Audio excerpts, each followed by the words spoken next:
protect the innocent. Dragnet.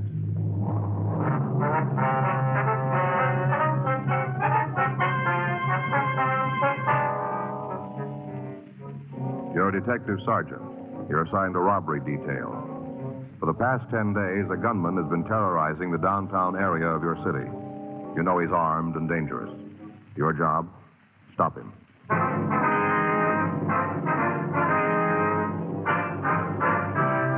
Dragnet, the documented drama of an actual crime. For the next 30 minutes, in cooperation with the Los Angeles Police Department, you will travel step by step on the side of the law through an actual case transcribed from official police files. From beginning to end, from crime to punishment, Dragnet is the story of your police force in action. It was Tuesday, October 5th. It was raining in Los Angeles. We were working the night watch out of robbery detail. My partner's Frank Smith. The boss is Chief of Detectives Thad Brown. My name's Friday. I was on my way back from Metropolitan Division. It was 7:56 p.m. when I got to the City Hall. Robbery squad room. Hey, buddy, you didn't have to make a special trip in to bring the tie. Well, I might have forgot it tomorrow and left it in the car again. Here you are. Oh, thanks. Hey, the card's still in the box, you want it? No. Hey, look at this. Real pretty. Go good with my brown suit. Real silk, too, huh? Mm-hmm. That's a pretty clever idea, putting a name on a tie like that. Don't you think? Yeah. Yeah, I used to do the same thing with ink and paper when I was a kid. You know, put a gob of ink on the paper and then fold it over. Mm-hmm. You got some pretty weird-looking pictures. This name business makes a nice, neat tie pattern, don't you think, Joe? Yeah, if you don't mind the switch. On the name, you mean? Yeah. No. Unless you're looking for it, you wouldn't know it said Joe Friday. Here, take a look. See? This is how it's going to be when I'm wearing it. It's kind of hard to see. Yeah, well, as long as you're satisfied, you're the one that's going to wear it. Well, sure. Looks great to me. Of course, if you're going to turn your head sideways and read it, then you can see it says Joe Friday, but I don't think people are going to go to all that trouble. Do you think so? No, I don't think so. Did you talk Stoner? Yeah, says they'll meet us later. All right, better get going, huh? Yeah. Want to get your coat? It's coming down pretty hard out there. Right. You think it'll keep the suspect inside? I don't know. It isn't going to work for us. Hot shot, I got it.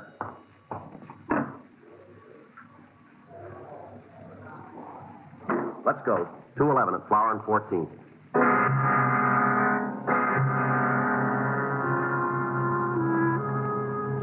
Frank and I left the office and drove out to the address. It was a small neighborhood liquor store. In spite of the heavy rain, a large crowd had already gathered in front of the place. We parked our car and tried to get into the store. Let us through here, folks, please. Now, stop pushing. There's no reason to give you a special pass. Police officer, let us through. Oh, I'm sorry. I didn't know. It's all right. Let us through here. I've been around, seen a lot of tough guys, but there was something wrong with this fellow. Back there, Joe. Now. You call the ambulance yet? Can't we do something for poor Claude? Don't just let him lay there. You from downtown? That's right. Friday and Smith Central Robbery. Did you answer the call? Me and my partner. That him outside? That's right. You get a description? It's out. Okay. Ain't anybody going to ask me what happened? Yes, sir. Just a minute, please. Seems all you fellas are interested in is what the guy looked like. Don't nobody want to know what happened? Yes, sir, we do. If you'll wait just a minute, please. No choice. Anything more I can do here? No, not right now. Okay. I'll be outside if you need anything. Right, thanks. All right, sir. You want to tell us? About time. What's that? All this running around and yelling. Wonder you fellas don't catch anybody. Don't slow down long enough for me to tell you what happened. Uh-huh. You want to go ahead? Worst thing I ever saw in my whole life. Most terrible. Yes, sir. Were you alone in the store when the shooting occurred? No. Well, who else was here? Claude, Anita, and me. Claude's the victim, that's Yeah, right. yeah. That's him there. Yes, sir. Don't you think somebody ought to do something for him? Seems like the ambulance ought to be here. Well, he's dead, sir. Claude? That's right. You've got to catch the fellow who done this. Most brutal thing I ever saw. No reason for any of it. That guy was off his rocker. You mentioned somebody named Anita. Is she still here? Yeah, in the back room. She wasn't feeling too good. Almost scared her half to death. Went back there to take an aspirin and lay down, scared.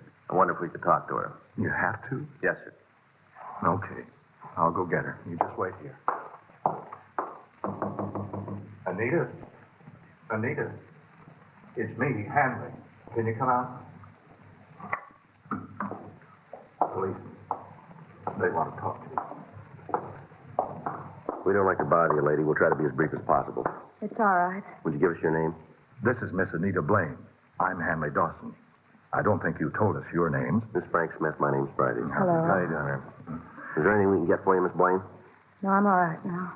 All right. Would you tell us what happened? We was back of the counter playing a game of cribbage. You and the victim? Yeah, me and Claude. His full name's Claude Langford. We was there playing the game. Were you in the store at the time? No, I came in later. I'm trying to tell you in the right order. Can't do it if you're going to keep interrupting. All right, you go right ahead. Oh, we were having a good game. Claude was ahead, already made the first turn. Oh, McCribb and I really had a good hand. Might have caught him. Yes, sir. We was just about to play the hand when the door opened. Kind of surprising. Why is that?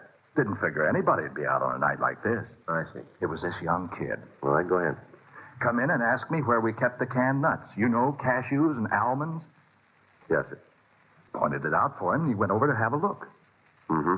Claude and me started back to the game, but the kid found what he wanted, and he come up to the counter. All right. I got up to wait on him. Handed me a $5 bill for 2 cans of peanuts. Yeah. Opened the register to get change. That's when he pulled the gun. Now, where'd he have the gun? In his overcoat pocket. It was funny, though. And not funny, ha-ha, but funny. Odd. You know? How do you mean that? Well, you know how most raincoats have a little slit in the pocket so you can reach into your pants pockets without unbuttoning your raincoat? Yeah, I know what you mean. Well, the kid unbuttoned his coat and reached right through the slit with the gun. Kind of like this. See? See? Yes. Now, what did he say when he showed you the gun? Like this. This is a stick-up. Keep your mouth shut and you might not get hurt. Might. That's what he said. Mm-hmm. What happened then? Told both Claude and me to come out from behind the counter. Said for us to lay down on the floor. Yeah. We did like he said, you know. There was just something about that kid, so you had to go his way. Mm-hmm. He made us lay down right there, where Claude is now, on our stomachs. Yeah, what happened then? Went over and took the money out of the cash register. Then he really got sore. I thought he was going to explode. Why, do you know? Wasn't much for him to take, only about $20, $25. Guess he expected more. I see. He come over to where me and Claude were on the floor. Told us to take the money out of our pocket. Stood there with a gun pointed right at us. He was mad. Mm-hmm. He did what he said. You just bet we did. I only had about $6 on me. Gave it right to him, though. Yeah. That's when Anita here come into the store. Just walked in, like a rabbit into a fox's trap. That's right. I didn't have any idea what was going on. Couldn't you see through the door? I guess I should have, but it was raining so hard I didn't take the time. Glass was kind of steamed up, too. Made it tough to look in. I see. Well, what happened when the hold-up man saw you? He told me to keep my mouth shut, not to make a sound, and get down on the floor. Just like us. Mm-hmm. He grabbed my purse and took the wallet out, went through it and took the money. How much was it? Just a couple of dollars. I came over to get a bottle of wine, and I only took what I needed. All right, you want to go on? He started on Claude. Told him to empty his pockets. Yeah. Claude didn't take too kindly to the way this fellow was acting. If he'd just come in and taken the money, it might have been different. But Claude don't like to be shoved around. Yeah. He did like the kid told him, though. Emptied his pockets right out. I see, sir. Well, you'd just figure the man was real sore when he saw how much money he was going to get. Yeah. You see, Claude don't work. He's got some kind of pension. All alone in the world, he usually don't have much money. Main reason he comes over to play cards. He ain't got nothing else to do. And it's free. Mm-hmm. How much do you have on him tonight? 37 cents.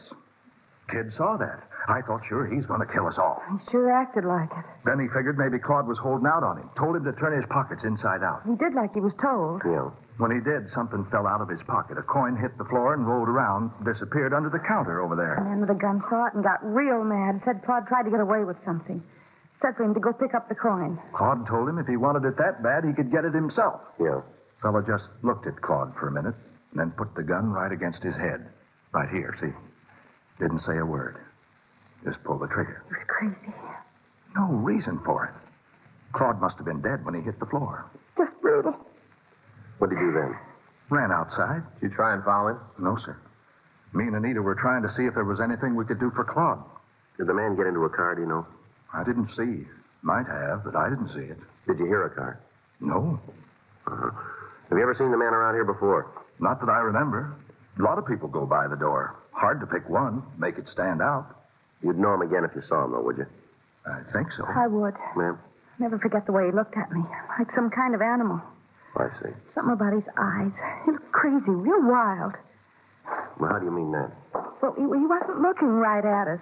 Like there was somebody standing behind me. He was looking at them. He couldn't focus, you know. I know what you mean.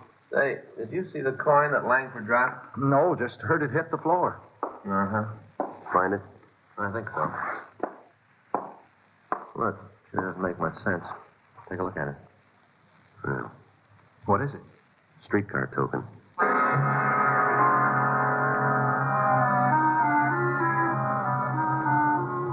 The men from the crime lab arrived and photographed the store. Diagrams were made showing the position of the body, and the premises were checked thoroughly. The victims were taken to the city hall to check the mug book. They were unable to make an identification. A canvass was started to the immediate area in the hope that we might be able to turn up a witness to the shooting. One of the uniformed officers talked to a newsboy who had seen a man run from the liquor store. Frank and I went down to talk to him. Yeah, I saw him. I heard this noise like a backfire, and then this fella come out of the store and started to run down the street. You get a good look at him? No, he went down that way, away from me. You see if he got into a car? No, he ran around the corner. I didn't think a lot about it till after the whole thing was over. Could you describe him for us? No, I just got to look at his back. Nothing about that'd stand out. Uh-huh. Might talk to that girl, though. What girl? Well, when the fellow ran out of the store, he almost knocked her down, ran right by her. You know who she is? Not right out. Sure feel like I do. How do you mean? I see her every week. Where's that? Home every Saturday night. What's that? She's on television.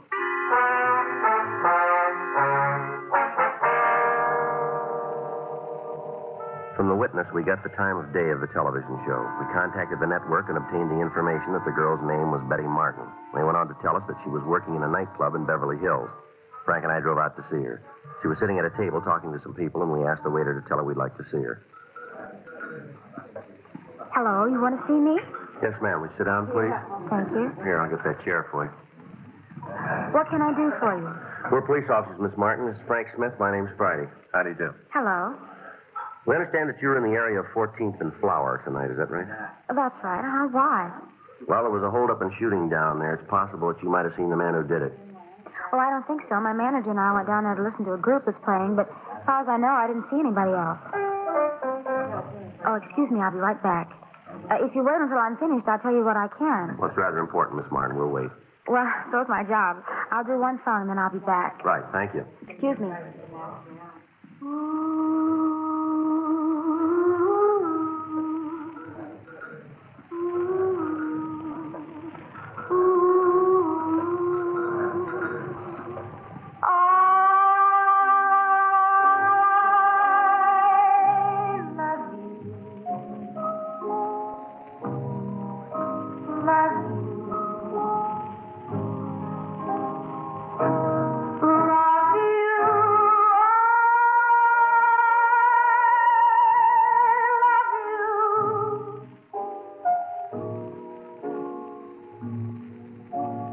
Any questions?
That's sure a pretty song. Oh, thank you very much. It's a new song written by a fellow named Arthur Hamilton. Yeah, it's very nice.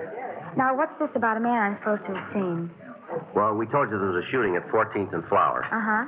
Well, one of the people in the neighborhood recognized you, and he tells us that the suspect ran right by you. Is that right? Gee, I don't remember. Just a minute.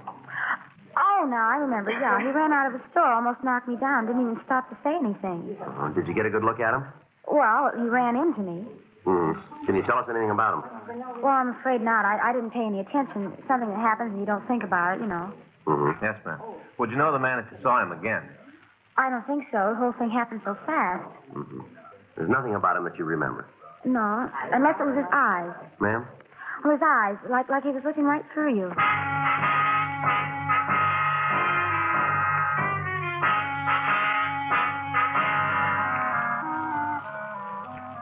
11:46 p.m. Frank and I went back downtown. The search for the killer had spread throughout the city. Additional units from all divisions were called in to help.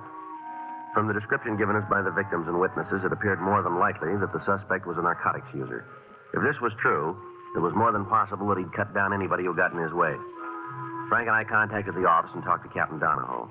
He'd taken over the search for the gunman. Because it was impossible to cover all of the liquor stores in the area, it was decided to ask the owners to close. Frank and I were assigned to places along Vermont Avenue. The first 6 stores we contacted cooperated. By the time we got to the 7th, the rain had stopped. We parked the car in front of the place and walked in. At first, there was no one in sight, but then in the storeroom, we found the owner. He was lying on the floor, his head buried in his arms. You go away. Leave me alone. You all right? I am now. I want to stay that way. Now, you get out of here. Look, we're police officers. What's the matter with you? Now, don't try that with me. I know who you are. You got all the money. There's no more to take. Come on, this is no joke, fella. Now, listen. I remember what you said. I ain't going to get up from here for another 2 minutes. I can see my watch. Still got 2 minutes. Come on, get your head up from the floor. You can see this card. Huh? It's an identification card. Here, see it? Are you sure? Well, you're looking at it. Now, look, if this is a joke, I'm not going to like it. Come on. Don't worry about it. Now, get up. Come on. Well, it's about time you got here. It's a terrible thing when a man's robbing his own store and nobody's going to take the time to protect him. You were held up tonight? Yes, sir, not more than 3 minutes ago. Guy left. He told me to stay where I was for 5 minutes. What did he look like? Huh? The man who held you up, can you describe him for us? Yeah, young kid, just out of his teens, roaming around the streets, threatening citizens. You cops ought to do something about it. What did he look like? Well, he was dark, black hair, black eyes, wildest looking eyes you ever saw. One look at him, and you knew he meant what he said. Stay put, and I did. I'll call him. All right. What's he going to do? Put out a broadcast. For the hold-up man? That's it. Well, I don't want to tell you your business, but it sure seems like a waste of time. What's that? Well, if he hears it, he ain't going to give himself up.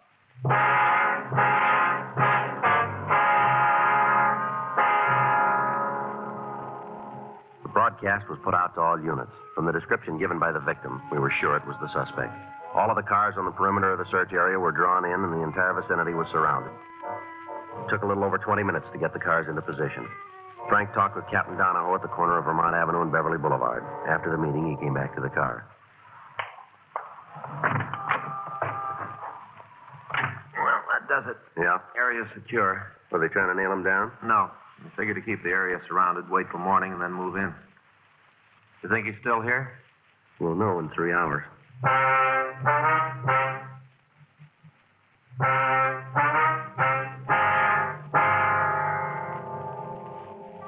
The preliminary search of the neighborhood netted nothing, and the area was secured for the night. The rain kept up.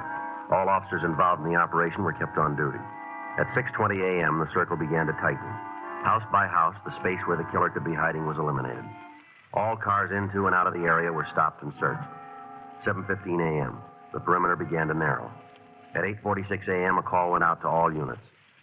All units on special detail in the vicinity of Vermont Avenue and Beverly Boulevard regarding the suspect wanted for murder. Possible suspect believed to be in the vicinity of Vermont and Catalina Street. Attention, all units. Special detail regarding the suspect wanted for murder. Possible suspect believed to be in the vicinity of Catalina Street and Vermont Avenue. That's us. Yeah. Be a break if it's him. Right. All units on special detail in the vicinity of Vermont Avenue and Beverly Boulevard regarding the suspect wanted for murder. Possible suspect believed to be in the vicinity of Vermont and Catalina Street. Attention, all units. Special detail regarding the suspect wanted for murder. Possible suspect believed to be in the vicinity of Catalina Sure Street doesn't make and sense. Vermont Avenue. Why do you kill a man for a streetcar token?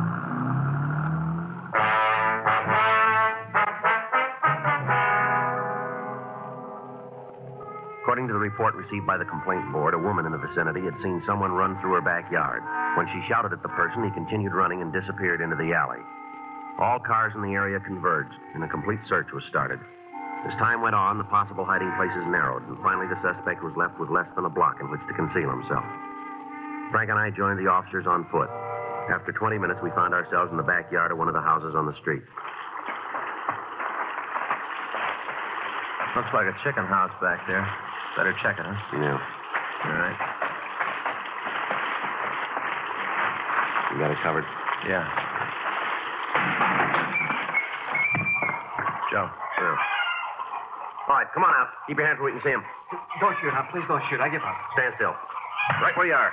I'm doing like you say. Don't shoot. All right, get up against that wall. Come on. Put your hands up there. On the wall.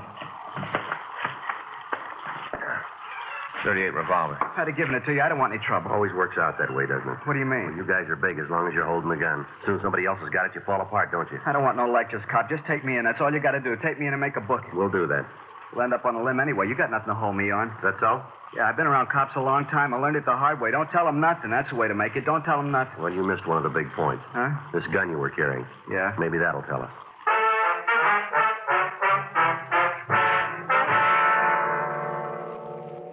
The suspect was taken to the city hall. He was mugged and fingerprinted. From his prints, we identified him as Max Hanford.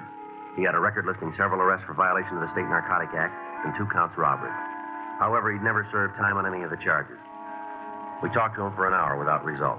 10:40 a.m. Why don't you leave me alone? I got nothing for you guys. Well, you keep believing that. We got people coming in who are going to lay it on you. For what? 211 and murder.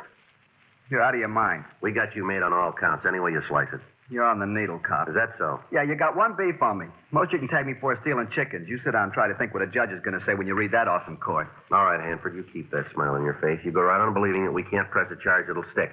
Now, we got a half a dozen people on the way in here. They'll point you out in a crowd. And as soon as they do, we'll drop you in a cell and hold you ISO. Won't be long until that yen gets so big you'll be yelling for us to turn you loose. You got it all figured, haven't you? That's right down the line. You're a hype. You're hooked, and you're hooked bad. Everything's working for us. You go through the cure, and you'll tell us what we want to know, and you'll be glad you got the chance to talk. We don't need your help. We're home free without you. You keep up the way you're acting, see how far it gets you. You really figure you can box me in? Without a door. When'd you call the people? What's that? To point me out. A little while ago. Well, can you get them before they leave home? Why? No reason for them to make a trip. I'll give it to you. You want a stenographer? Might as well. I got nothing to lose. I'll give you the story. I'll get him. Go ahead. Lousy deal. Is that right? Yeah, I didn't want to kill that fella, you know. Well, why'd you do it? I was high. I just had a pop. I felt like I owned the world. Maybe pretty sure to think the guy was holding out on me. I guess you think that's a pretty bad reason. That's right. People don't understand. You get a bad habit working on you, you'd do anything to feed it. Is that right? Sure, you let me talk to anybody. Let me tell them what it means to have a supply shut off. I'll tell them what it's like. I don't care who it is. You put me in front of a jury, I'll tell them. Yeah, well, you'll get the chance. I'll tell them it wasn't my fault I got hooked on this stuff. That's why I did it. I'll tell them. Well, while you're at it, you can tell them something else. What? Why you started taking narcotics.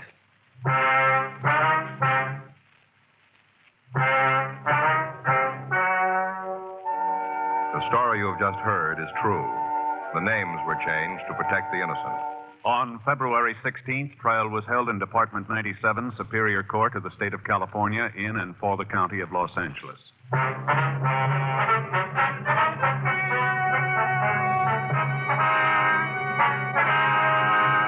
Max Gifford Hanford was tried and convicted of murder in the first degree and received sentence as prescribed by law. Because the jury failed to return a recommendation for clemency, he received the maximum sentence and was put to death in the lethal gas chamber at the State Penitentiary, San Quentin, California.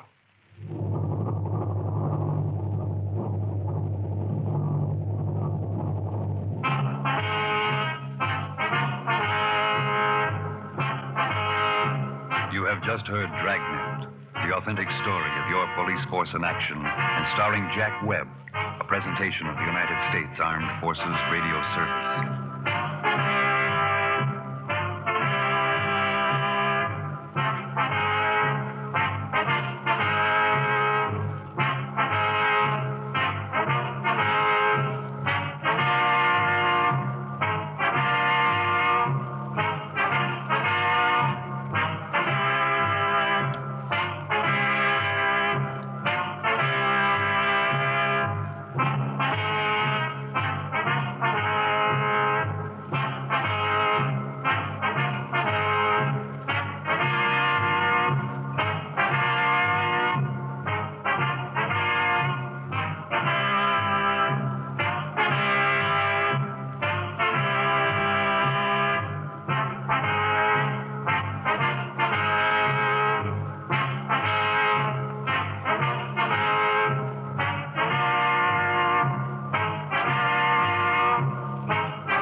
You've been listening to the OTR Gold Network. Find more classic radio at otrgold.com.